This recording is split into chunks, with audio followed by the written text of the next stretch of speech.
said, yeah, 100%. Like, if being in my Islamic studies class is not the best possible thing you can do, then go do something else. Because why would you do anything that's not the best possible thing to do? Right? Like, why would you do that? There's no point in doing that. Like, if you only have now, right, then you have to maximize. You have to do the best you can right now. So if work is the best possible thing you should be doing, then you should be working. You shouldn't be in this class, right? If being in this class is the best possible thing, they should be in this class.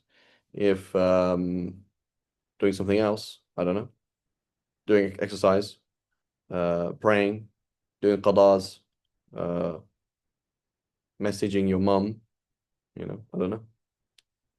So it's we have to be very, very, very, very picky with our time. And so Allah استعملني بأحب الشيء إليك. Allah use me for the thing that you love the most. Right? It's very, very difficult. Allah protect us and forgive us. Right? Exactly. All right, Aman, there's the narration of the two stories, right? One converted earlier and died, etc. And the Prophet ﷺ said, right? So we hope that we get to Ramadan. Allahumma ballighna Ramadan, right? So what is the sign that you're going to benefit from Ramadan is the sign that you're going to benefit now,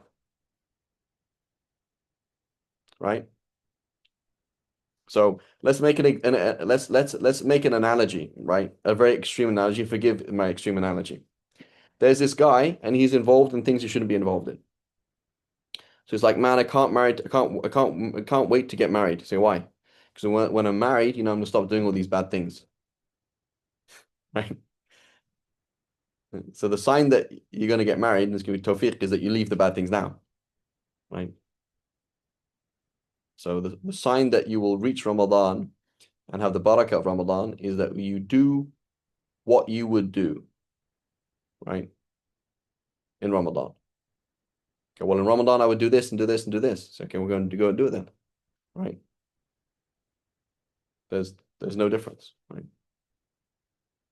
So we shouldn't delay things till Ramadan. I'm waiting to give my charity in Ramadan. That's not a good thing because you might be dead then, right? So you have charity, give it now, and then inshallah I'll give you more money and you give it in Ramadan. Right? So you say, oh Allah, please, should we learn?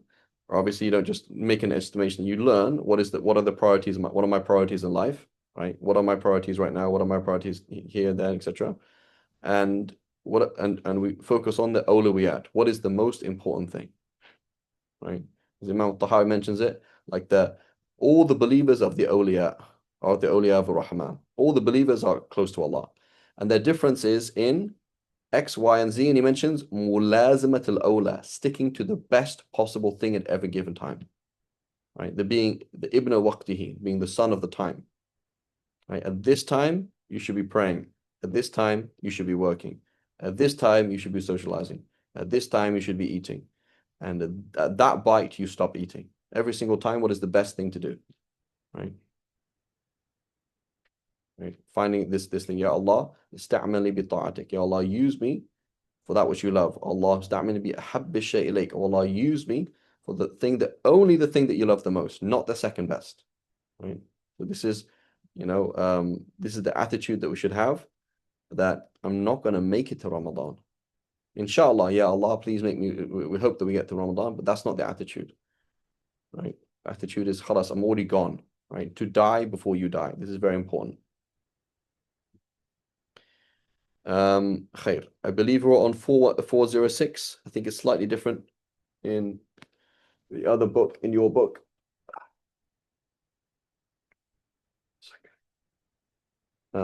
It is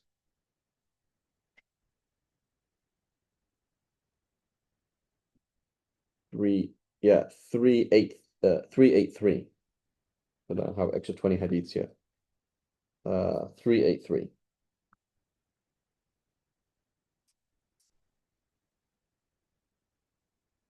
Yeah, 383. So he says, أخبرنا حماد ibn Salama. Right? This shows us where our author is in his tabaqat in terms of, right. So Hamad ibn Salama is like yeah, he's quite he's like the time of the teachers of Imam Abu Hanifa, those kind of people. It was quite early up, right? So Imam Bukhari, he said, as a young man, I used to study the books of Abdullah Mubarak, right? So Abdullah Mubarak is like the grand teacher of Imam Bukhari, that kind of period in time. So Hamad ibn Salama, huge powerhouse, right? These are called the two Hamads, Hamad ibn Salama and Hamad ibn Zayd. And عن أبي جعفر الأنصاري عن محمد بن كعب القرظي عن عبد الله بن يزيد الخطمي أراه رفعه. I think he ascribed it to the Prophet ﷺ. So in your translation, it doesn't say that. Oh, he does.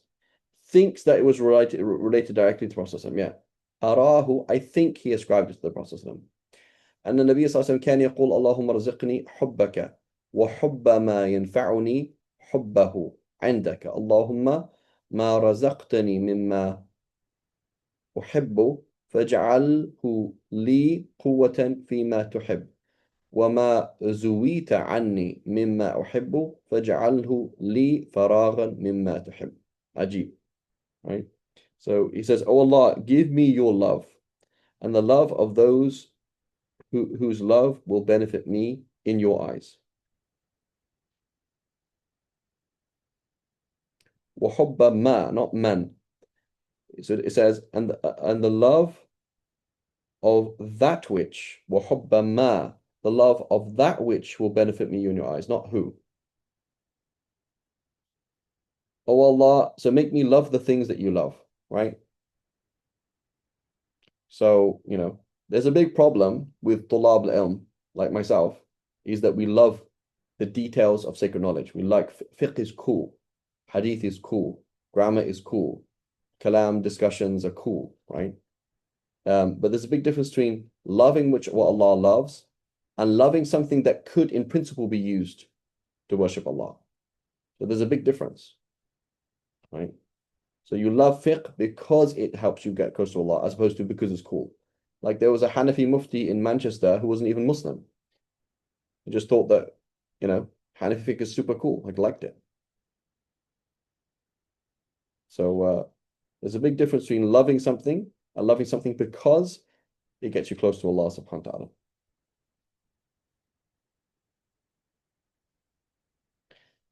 ta'ala. Oh Allah, make your provisions. So I'm just going to translate it my own translation for now because it's so it says Allahumma, O Allah, that which you have provided for me, of which I love, make it a strength for me in that which you love. So maybe you've given me, for example, talents. I'm really good at basketball. Oh Allah, make that a strength for me in that which you love. Wama zawaita or zawaita, sorry, not zuwiyat. Zuwita, that means zuwiyat means it was folded away from me. But zawaita, what you folded away from me. What you kept away from me, what you put it into the zawiya, right, Yusuf? I don't know how many other Arabs are here, but from the word zawiya, it's in the corner. You put it in the corner away from me, right? Ma zawaita anni ma uhib. Those things that I love, but you've taken away from me, faj'alhu li faragan fima tuhib. Make it a vacuum that can be filled with that which you love, right? So Allah, you made me good at basketball. Make that a strength for me to do things that you love. And oh Allah, you didn't allow me to play professional basketball. So make that a vacuum that can be filled with things that you love, right? Ajib dua, subhanAllah.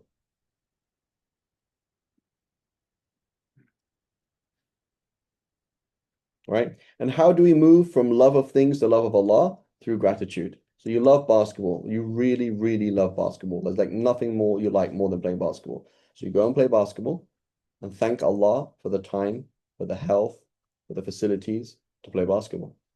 Right? And then what happens is the catalyst of thanking Allah subhanahu wa ta'ala moves you from loving basketball to loving Allah. And what's the sign that that catalyst is working? Is that your addiction or your love for that thing reduces and your love of Allah increases. So you come out of basketball really, really liking what you just did and really thanking Allah. and wanting to spend time with Allah subhanahu wa ta'ala. Like you really want to thank Allah. As opposed to, you're like, when can I go back to basketball? Right? How do you know when you're eating a donut for the sake of Allah and you're thanking Allah and this chemical reaction is working is that you don't want the other chocolate cake. But when you want another cake and then another cake and another cake, you know that your love with the dunya is increasing. Right? Click, click, click, click, click on the phone, you know you're addicted. Right? As opposed to doing it for the sake of Allah, you're not going to do that. So don't turn away from halal things that you like. Use halal things that you like as a means to get to Allah subhanahu wa ta'ala. Right? You like it, it's halal, it's not makruh, nothing haram in it, go and do it. And then you say thank Allah for it from the bottom of your heart, really mean it. Right? And as he says here, and those things that you've given me that I love, make it a strength in that which you love. Right? Okay. أخبرنا يحيى بن أيوب عن عبيد الله بن زحر عن خالد بن أبي عمران أن ابن عمر قال كان رسول الله صلى الله عليه وسلم لا يكاد يقوم من مجلسه إلا دعا بهؤلاء الدعوات اللهم اقسم لنا من خشيتك ما يحول بيننا وبين معاصيك ومن طاعتك ما تبلغنا به رحمتك ومن اليقين ما تهون به علينا مصيبات الدنيا ومتعنا بأسماعنا وأبصارنا وقوتنا ما أحييتنا واجعل الوارث منا واجعل ثأرنا على من ظلمنا وانصرنا على من عادانا ولا تجعل مصيبتنا في ديننا ولا تجعل الدنيا أكبر همنا ولا مبلغ علمنا ولا تسلط علينا من لا يرحمنا. Okay, so it says Abdullah ibn Umar said that the Messenger of Allah ﷺ said almost never rose from his gathering without making these supplications. Oh Allah, bless us with fear. Right? Dread is a better word here. Khawf is fear. Khashya is dread. Dread and awe. Right? So you shake. Right? وَإِذَا ذُكِرَ اللَّهُ وَجِلَتْ قُلُوبُهُم. When Allah is mentioned, their hearts shake. Right? So we should have a healthy trauma. Right? What is that? Our fear of Allah. Right? Is you look at your sins of your past, you look at your life, and you go back. Right? You go back, and you go back before you ever were. That soul was quote unquote traumatized by the awe of Allah subhanahu wa ta'ala. That's why people watch horror films like It, Yusuf, right? So this person had this awesome experience, like awe, shock and awe of being with Allah subhanahu wa ta'ala in the alam al-arwah, in the world of the souls. And now you're in this world, you're trying to find that experience again. Right?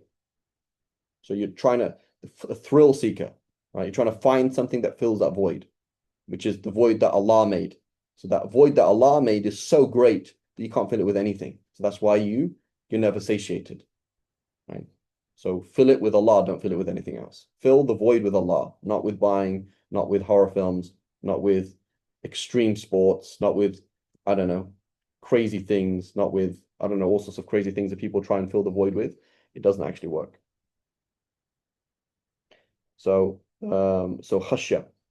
ما يحول بيننا وبين معاصيك, that which will come between us and sinning against you.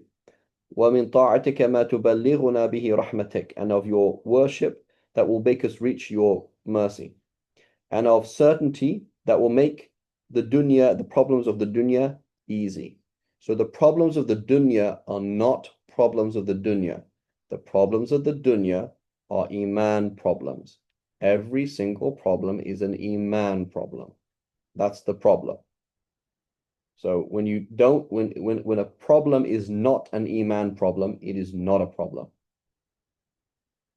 Right? Cancer that doesn't affect your iman, or rather increases your iman, is good.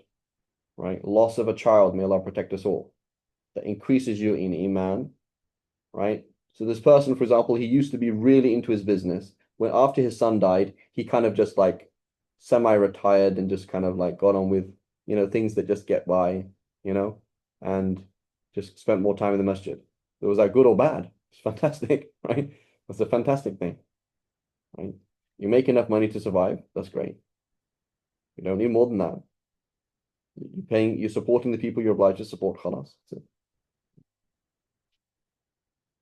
So, so the yaqeen that makes the problems of the dunya insignificant, because the problems of the dunya are only problems because of our lack of yaqeen. ومتعنا بأسماعنا وأبصارنا وقوة ما أحيتنا. Allah give us, help us enjoy our hearing, our seeing, and our bodily strengths as long as we are alive. وَاجْعَلِ الْوَارِثَ مِنَّا, and appoint us as the heirs, we receive and not taken away from us. وَاجْعَلْ ثَأْرَنَا عَلَى مَنْ ظَلَمَنَا, and give us the ability to take vengeance against those who wrong us, and help us against those who attack us. وَلَا تَجْعَلْ مُصِيبَتَنَا فِي دِينِنَا, do not make our affliction in our deen. As long as your prayer is doing well, as long as your dhikr is doing well, as long as your Quran is doing well, as long as your respect for other people is doing well, you're fine. There is no problem, right? Unemployment is not a problem. Health issues is not a problem. War is not a problem. The problem is your deen, right? Look at your akhlaq. Your akhlaq is shaking, right? Your akhlaq is becoming shaky, right?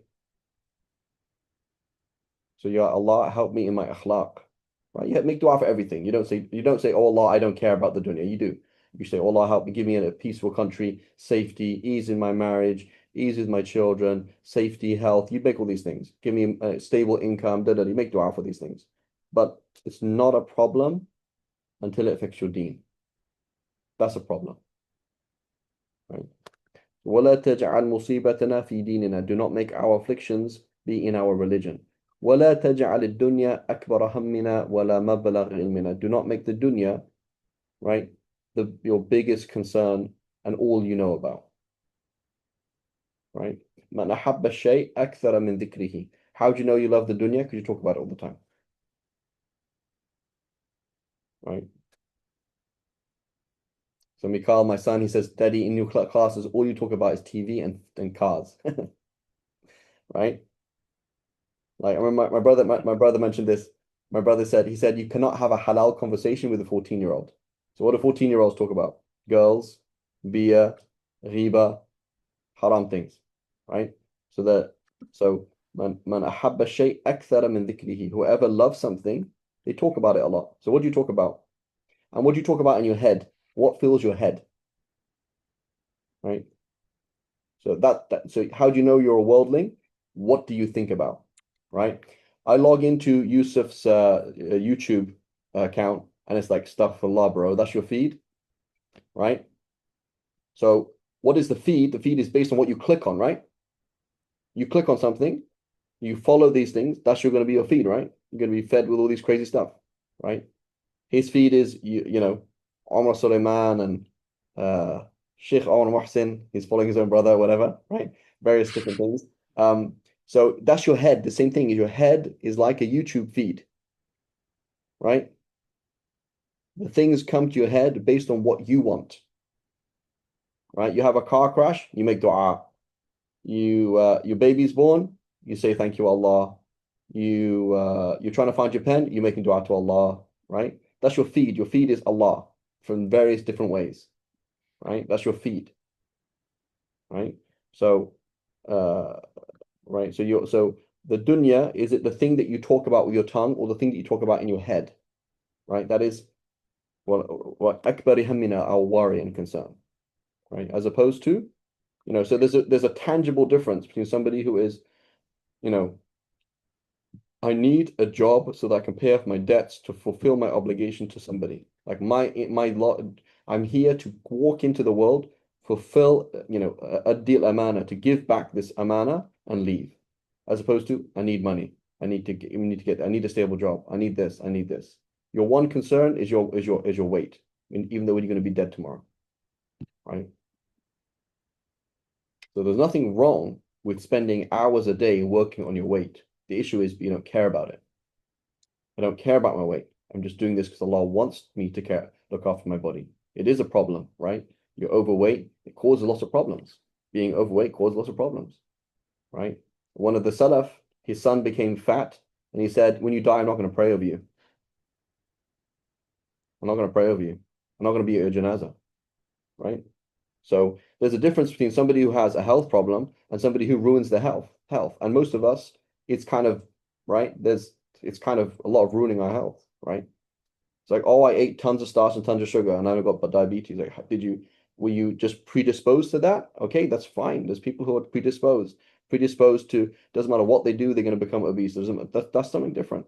But half of us, it's like, dude, you ruined your own back by the way that you sat in your office chair because you couldn't be bothered to fix it. You ruined your own health by sitting down or not doing exercise. And now you have all these problems, and then you're like, oh, it's okay, it's just dunya. It's not. That's your amana, habibi. That's your responsibility. Right? So there's a big difference though between spending time doing worldly things for the sake of Allah versus I actually care about these things. I don't care about these things. Right? So you're gonna be dead at the end of this class. You're not going to see your children again. You're not going to click out of this class. That's how the believer live. You're not going to leave. This is it. This is all you have. Right? Alhamdulillah, there's enough shooting in America to help us, help us with that, right? SubhanAllah. May Allah forgive us. But it's like this reality, right? This is the thing, like you're not going to make it. What is actually relevant to you then? If you're going to die right now, what is relevant? Right? Don't make ولا تجعل الدنيا أكبر همنا ولا مبلغ علمنا. That's all we know. All we know is football players. All we know is whatever, right? Video games, right? So playing a video game with your son or stepson, good idea. Playing a video game because you are super stressed and you actually can't function and you can't have a non-angry conversation until you calm yourself down is for the sake of Allah, right? As opposed to when it becomes extra now. You don't need to do that. You didn't need to do that, right? Like the other day, we have a kind of a sunnah mu'akkada of getting ice creams after Jummah. And I was like, I really like ice cream. I was like, I couldn't think of a reason why I was buying myself an ice cream. So I just didn't buy myself an ice cream. Because if you don't have a niyyah, So other times maybe I needed it. I don't know. Or I didn't. I don't know. It's like, how much food are you going to eat? There's a certain number of bites. Like I'm hungry. Now you're not hungry anymore. So you don't need to eat anymore.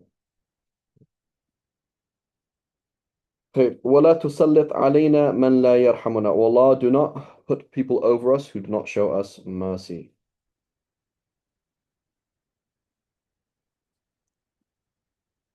Okay.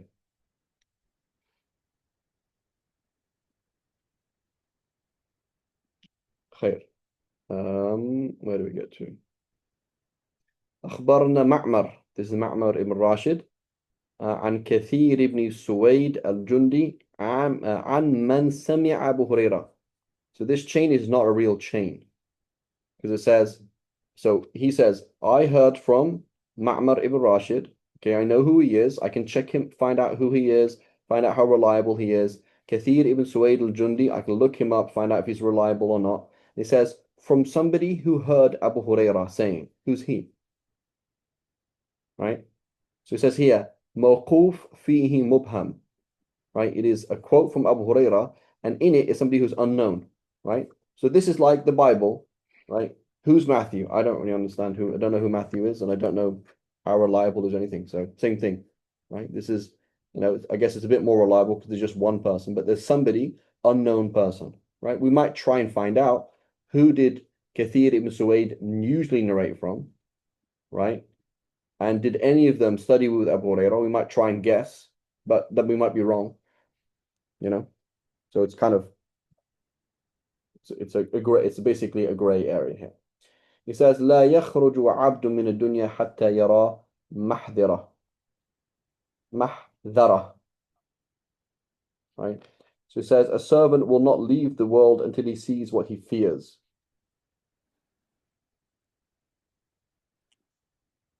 I.e., the evil of his bad deeds may be shown to him in some way, or Allahu Alam.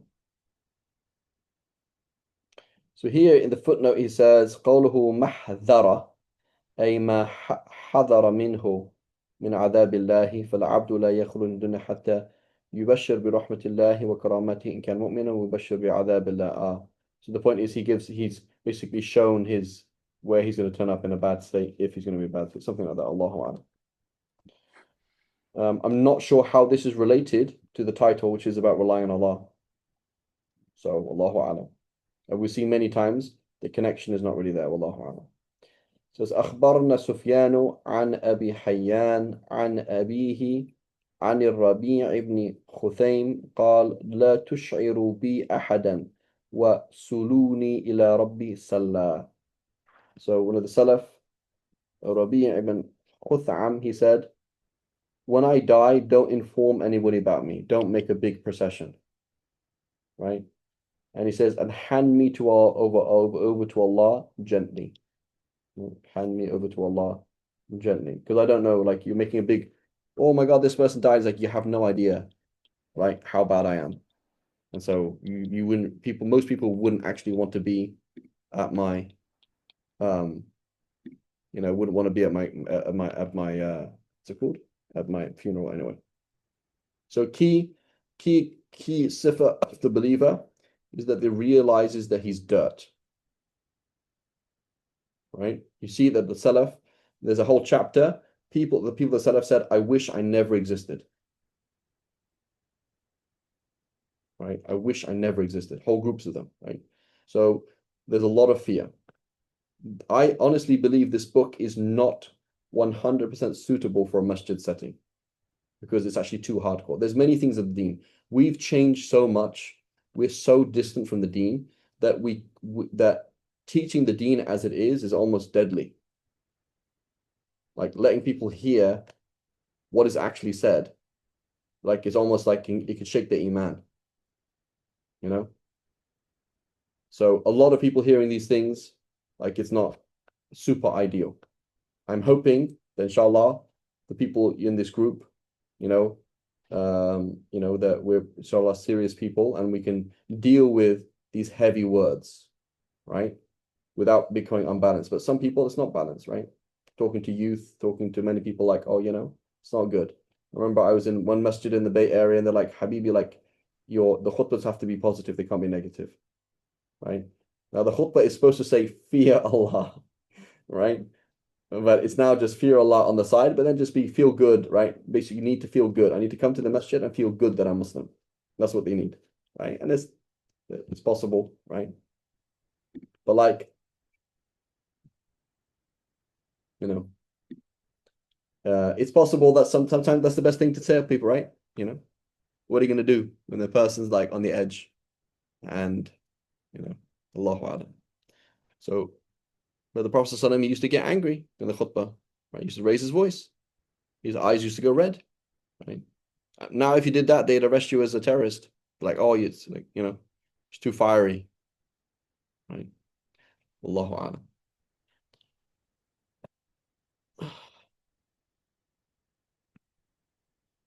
So anyway, the point is, I don't know how this is related to the title. The point is, he's saying basically, I'm not a good person. So please, like, don't make a big deal about me when I die.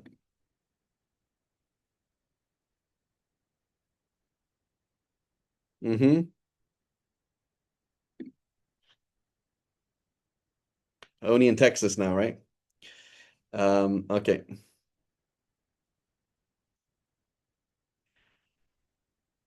So أخبرنا إسماعيل بن أبي خالد عن الشعبي قال لما طعن عمر بعث إليه لبن فشربه فخرج من طعنته قال الله أكبر الله أكبر فجعل جلساؤه يثنون عليه فقال وددت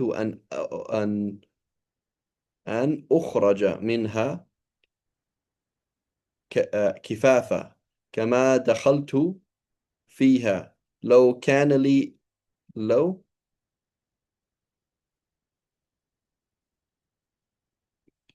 I'm not sure if how did you have it here? Kifafa or kafafa? So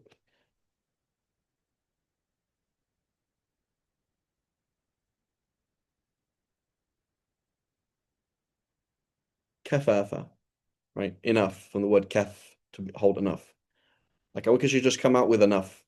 كما دخلت فيها لو كان لي اليوم ما طلعت عليه الشمس أو غربت لفديت به من هول المطلع.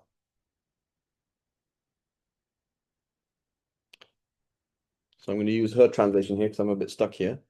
So he said basically he was stabbed. Okay, Sayyidina Umar was killed, as we know. Right? He was stabbed, and he's basically dying. Some milk was brought to him, and he was sent some milk, and he drank it, but it seeped from the wound. Basically, he was probably stabbed in his stomach, and it actually came out of the wound.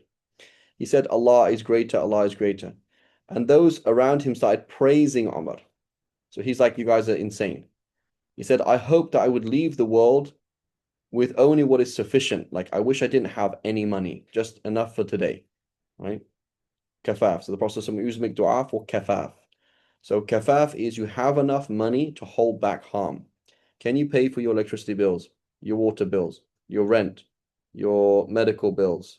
Can you send your kids to can you afford to live in an area that's good for your kids, right? Which is actually quite a lot of money if you think about it.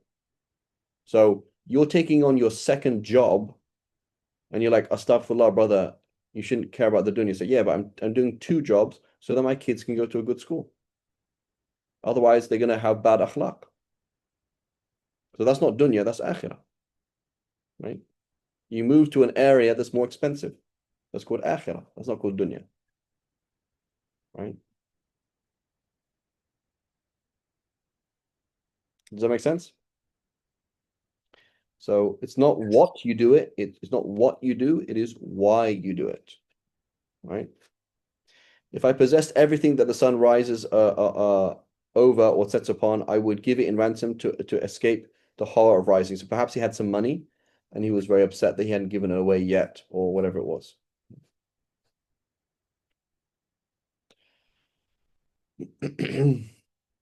So we mentioned, again, with men, it's a bit more complex than that, like giving all your money away, right? Right now, you give all your money away. Okay, well, how are you going to go to work? I gave my car away. I'm going to go to work now.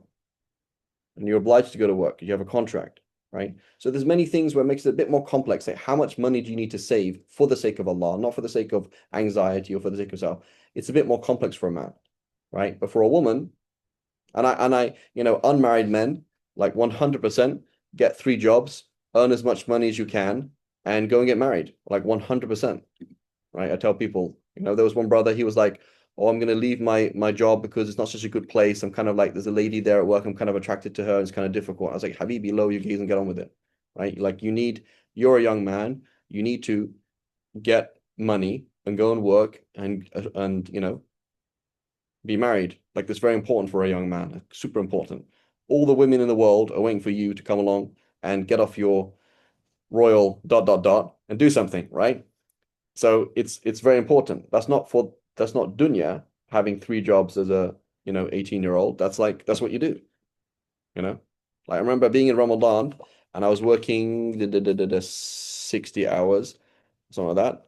And telling one of my teachers, I'm like smashed. He's like, good. I'm glad. Like it's good that you're working. I was like, it's important to do that.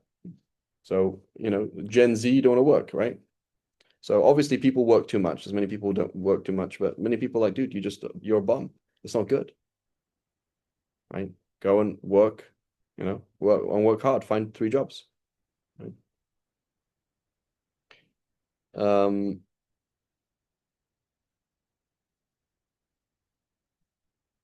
okay. And you find many young men, for example, they're going to hang out at this class and that class, not because they need sacred knowledge or because they want sacred knowledge, it's because they're lazy. It's reality, right? You're there because you're establishing your career, you're making enough money, you need the reminder to contextualize your dunya in the right way. He doesn't need that reminder. He's just being lazy, right? So many tulab al-ilm, I always discourage people to marry tulab al-ilm. right? Because most tulab al-ilm as males, they're usually bums. They don't do anything. They're just basically lazy, right? They're not at university because they're lazy. They're just being a talib al-ilm because it's fun. You can just hang out with a shuyukh and do nothing, right? And makes you feel like you're doing something, but you're not, right? And then for the girls, half of them are like super arrogant and don't listen to anybody, right? So doesn't sound very good, but like talib al-ilm is really important. It's great, right? But in practice, what you find out is with young men who are tulab al-ilm, half of them are just bums. Like they're not doing anything, right? They don't work hard. They're not at college because not because it's a fitna, but they're not at college because they're just lazy, right? And they just sitting around moping around with muftis and waiting for this class to start and that class to start and just doing nothing, right? And the girls as well, the same thing. Like they're not doing knowledge for the sake of amal. They're doing knowledge because it's just another form of personal gratification. Like, she could be at Yale or she could be at Azhar. It's all the same.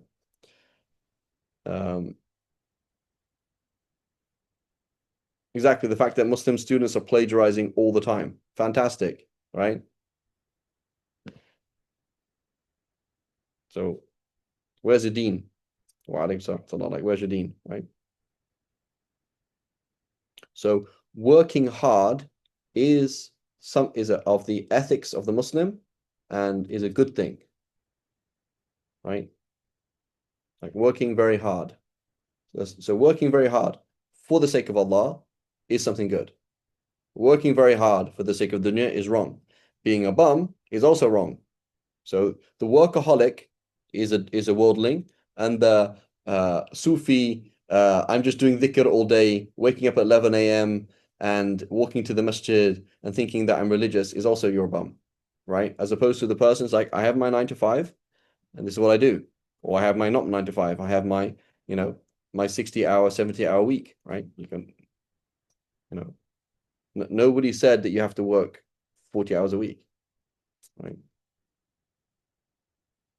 So especially as a young man, it's like, yeah, do 100. Why can't you do 100-hour week? Is that too much? 100-hour week? I don't know.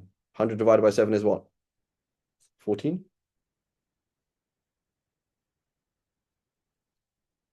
But a lot of young men, it's like, for the sake of Allah, Habibi, go and do your degree, get a side job, do this, do this, do this, do this, do this, create your own company and do these things. This is a good thing for the sake of Allah, right? Meaning, what does it mean for the sake of Allah? Meaning, I would go to work at 5 a.m. in the morning, even if I knew that I would die before I get there. Why? Because it's the best possible thing I could do for the sake of Allah. That's how you know you're doing for the sake of Allah, right? I'm doing the washing up. Why are you doing the washing up? I don't know.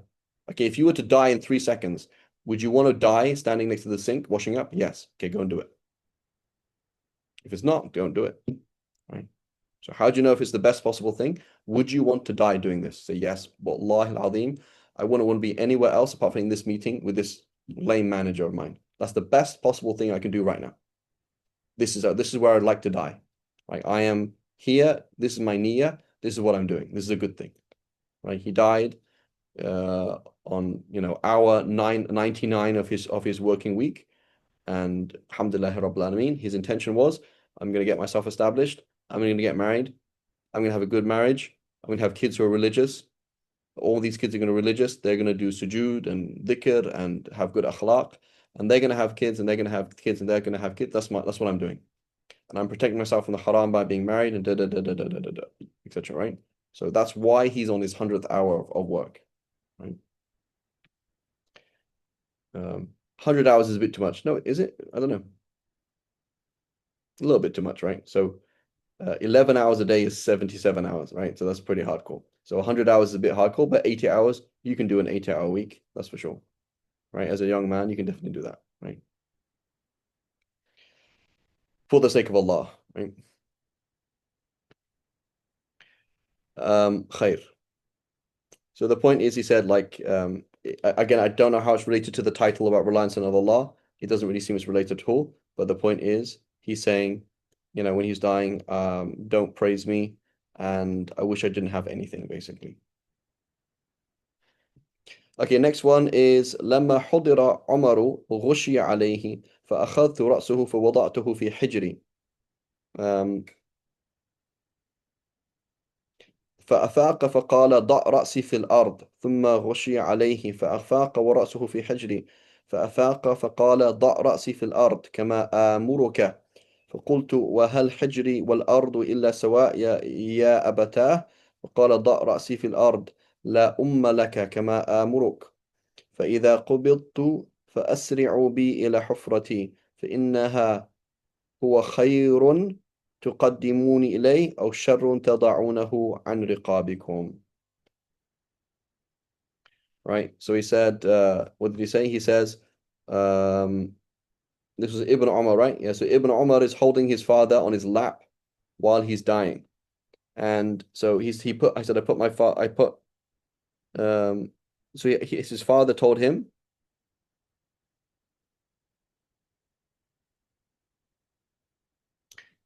he said, put my head on the ground. And then I put his head on my lap. And then so I have a slightly different version in my thing. And he says he came to, he passes out and comes to, and each time he's saying, put my head on the ground, don't put it on your lap. And then he said, put my head on the ground, la lak, may your mother perish, right? It means like, what's your problem? It doesn't mean may your mother perish, but like, what's your problem? As I tell you. And so when I when I die, then hasten me to the grave. I remember, subhanAllah, when my father passed away, rahimahullah. So for me, it was his Thursday night, right?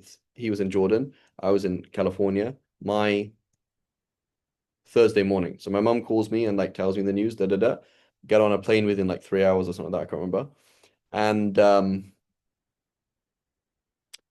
And then what happened? And then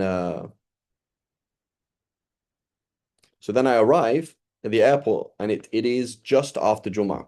Okay, it's just after Jummah.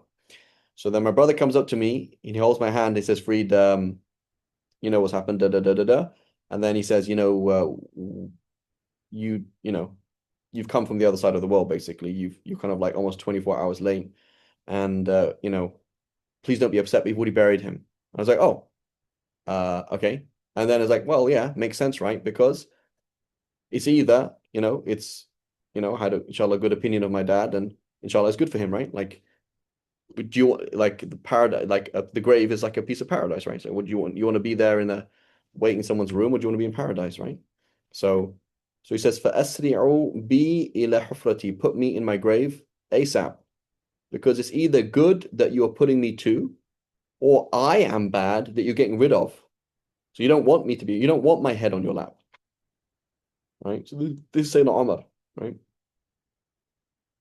So the next time somebody says, when I go to Jannah, right?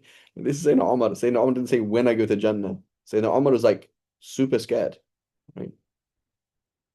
Right? He was super scared. Right? So we should be scared, right? We should be very concerned. Am I gonna make it? Right? That's a real question. Am I gonna make it?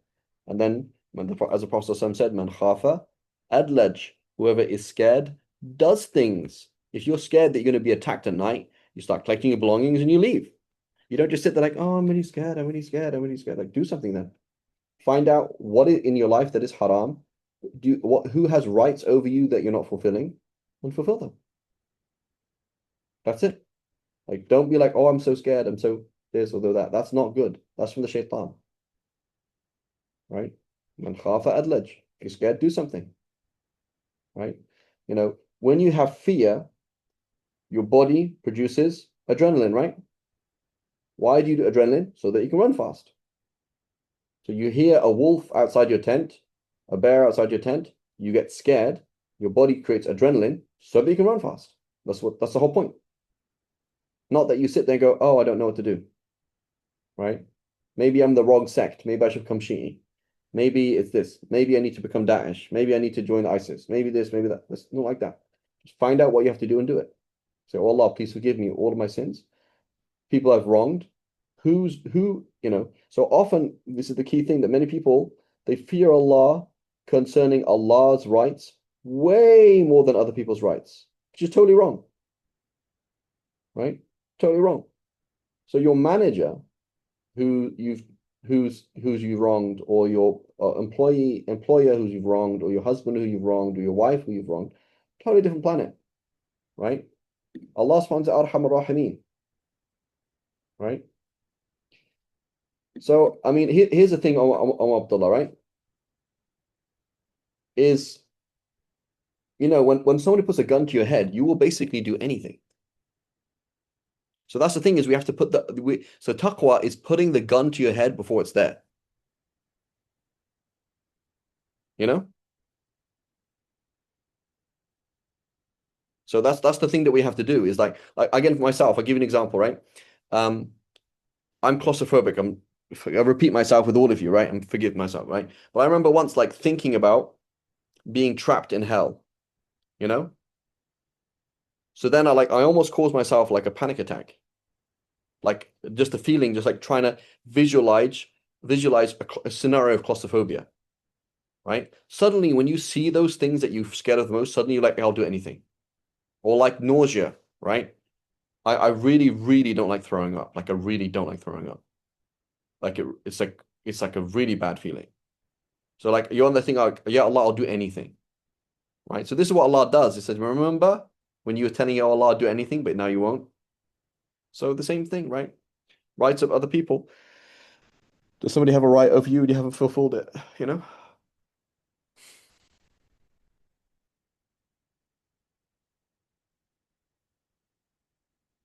So you go to these people and say, please, or there's things you can do. For example, you don't have to do it. You don't have to do it by telling them, right? So say you owe somebody money, you stole money from somebody.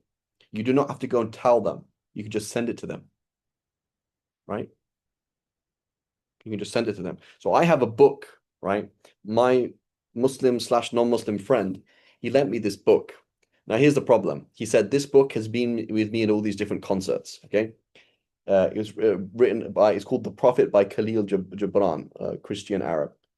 So my friend, I don't know if he's Muslim or not. Anyway, he basically gave me this book and said, "Free, this is very important. It has mud on it from a certain concert that I valued and really liked, and it's really important. So please, here's my address, here's my name and my address and number if something happens." What happened? I went to Jordan, 2007. My parents moved house, and they gave the book to charity shop. I was like, ah.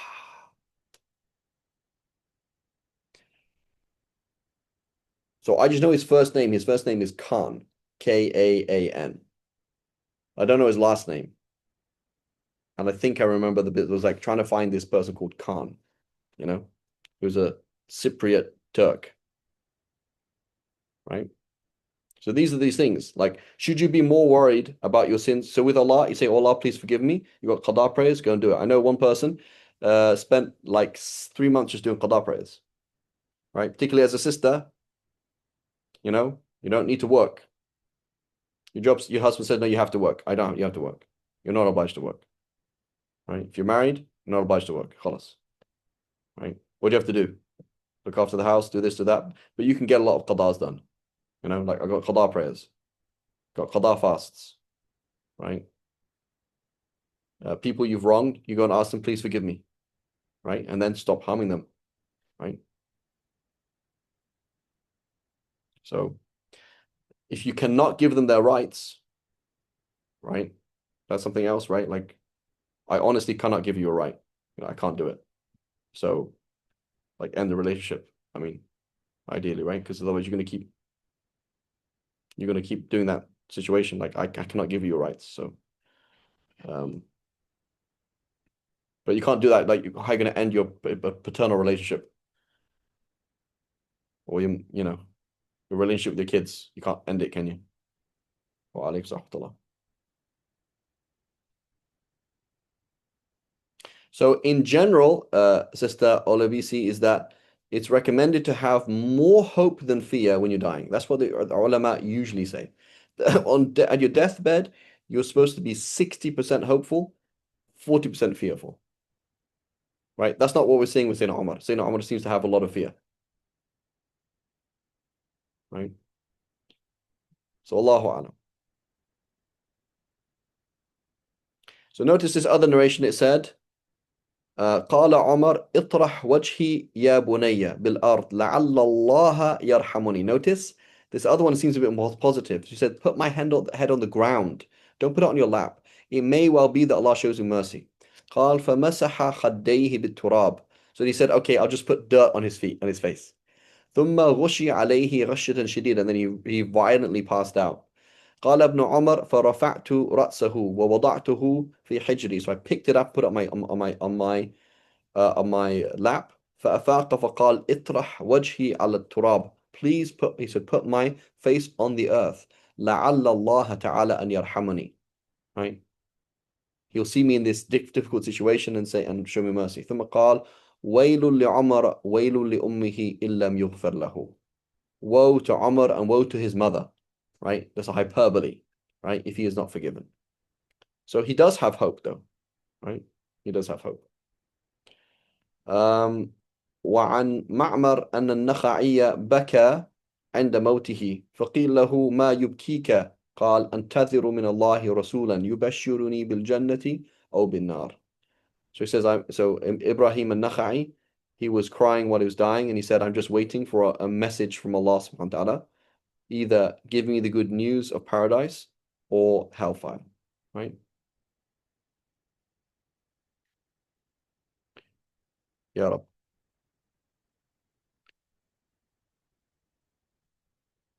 So the issue is, the mature person goes to the exam, right? I have an exam in 2 weeks. What situation would I want to be when I have the exam? I've studied, I've done this, I've done that. And then they come back and say, well, what would I wish I had done now? Right? How would you study if you're now in that situation? Same thing, mature person. I'm going to the airport. What do you need when you go to the airport? I need my passport. Okay, well, go and find your passport, as opposed to waiting till the last minute, right? So you put yourself in that situation. You are now dying, right? What is your one concern? What is your one worry, right?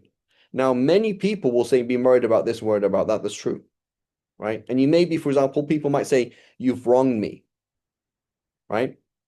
People might come at you and say, you've wronged me. Now, that doesn't necessarily mean that you have wronged them, right? Doesn't necessarily mean that you have wronged them. Okay? So find out what your things are, and work on those things, right? This is somebody who's alive. Somebody who's alive is somebody who's died before they died. Somebody who is dead is somebody who's just like, I don't know what planet you're on, Habibi. Like, you're on another planet. You're not thinking. You're not aware of what's going on. You're not awake. Right?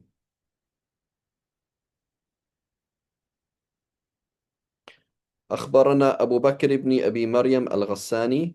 إن شاء الله go stop here. عن حماد بن سعيد. Okay, well, قال لما حضر أبا عطية الموت جزع منه فقيل له ما أتجزع منه قال ما لي لا أجزع من الموت فإنما هي ساعة لا أدري أين يسلك بي. So he despaired, and so he says Abu Atiyah he despaired at death, and they say, why are you despairing? He says, well, how should I not despair? This is a moment that I'll be taken to something I don't know where I'm going to be taken to.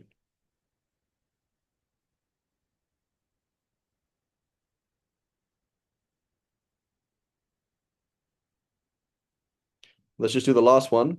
So we mentioned with the chain transmission that this is who? Amr ibn al-As. Right? He put his hand on his throat and he said, oh Allah, you commanded us and we didn't do. And you prohibited us and we did. We did what you told us not to do. And all we have is your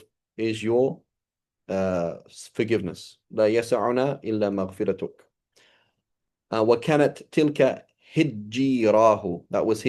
That's what he just said until he died. So he's like, yeah, Allah, I don't, right? So this is tawakkul, like, what can I do now? Right? So this is the how the believer speaks to Allah subhanahu wa ta'ala. Allah, I've messed up. I've messed up, and ya Allah, I'm starting again right now. Right? And every moment, start again. Ya Allah, I've messed up, start again. Ya Allah, I've messed up, start again. Now, if you continue starting again, you should be going ahead and not behind. Right? But what you see is people make tawbah, but they don't make any change. So they're looking at the screen and say, oh, astaghfirullah. So did you put image block on? No. Okay, what are you talking about then? There's no actual change. Right? You're in the same situation. I was in a bar the other day. Why were you in the bar to begin with? Right? I was talking to this sister and, things got a bit, like, why are you talking to her? Right? You have to take means, right? And particularly with religious people, religious sister with a religious brother, always happens. Sheikh Faras Rabbani says, where does zina happen? Religious brother with a religious sister. Because why? You feel safe, right? There's temptation and you feel safe. And then what? And then cousin brothers, right? Cultures where the cousins are a mix, right? That's where zina happens. Because it's like, oh, it's okay, you're family. It's like, yeah, but you're not family. You're not a mahram. Right? Inshallah, we'll stop here. وصلى الله على سيدنا. Your cousin is not your mahram. Right? وصلى الله على سيدنا محمد وعلى آله وصحبه وسلم. سبحانك اللهم وبحمدك أشهد أن لا إله إلا أنت نستغفرك ونتوب إليك. Assalamu alaikum wa rahmatullahi wa barakatuh. Please, guys, make sure you buy the book, okay? Very important. Inshallah, buy 2 copies. If you can afford one, buy 2, right? And share it, inshallah. Okay, sallallahu alaihi wa sallam, Muhammad wa ala alihi wa sahbihi.